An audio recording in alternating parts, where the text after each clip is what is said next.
tell me, I will translate. Yes? Hello. I just had a question. You mentioned when you first saw...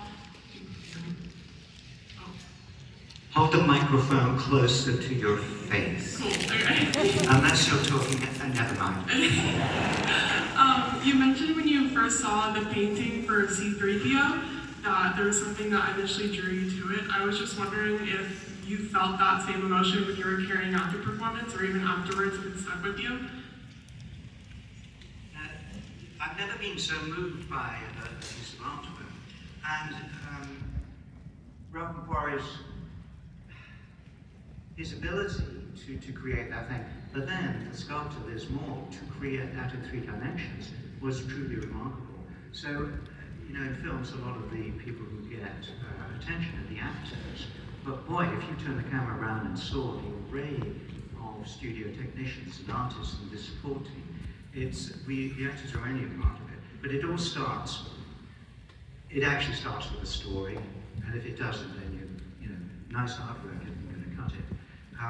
You have to have a bedrock story, and one of the things about the original film, and of course everybody's favorite that we're about to see, is the story was hugely dynamic and real and grabbing.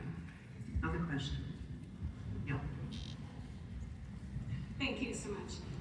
First off, a comment that I don't know if it was something that resonated with you, given your background, that the first line in A New Hope is a question. That's your first line, and it is very common in Shakespearean tragedies that it starts with a question. But my question to you is, your C3PO,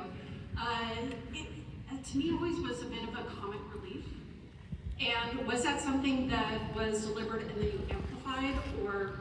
Yes, the comic relief is hugely important. And remember, I did not write the script. I fudged some of the lines maybe. But it was George's and his fellow writers who came up with this device, which you really need. If you have solid angst and drama, it becomes a bit exhausting. And you have nothing. And one of the things that R2 and 3PO do, a couple of things, is to have the comic dialogue, or monologue, between the 2 characters. But also they, and this was quite deliberate, I think, on George's part, that they became almost like the characters from... Rosencrantz and Guildenstern? No, that was me who discovered that. Yeah. From Hidden Fortress.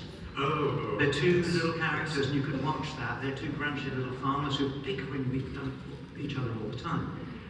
What Howard was alluding to, that 2 weeks before I was dressed up for the first time, I was actually performing as Guildenstern in Rosencrantz and Guildenstern of the Dead, which is 2 minor characters from Hamlet who are turned into the main protagonists. Hamlet is a tiny character. And that was all about a relationship between these 2 people messed about by society and by powerful people. Another question. One of the things that was kind of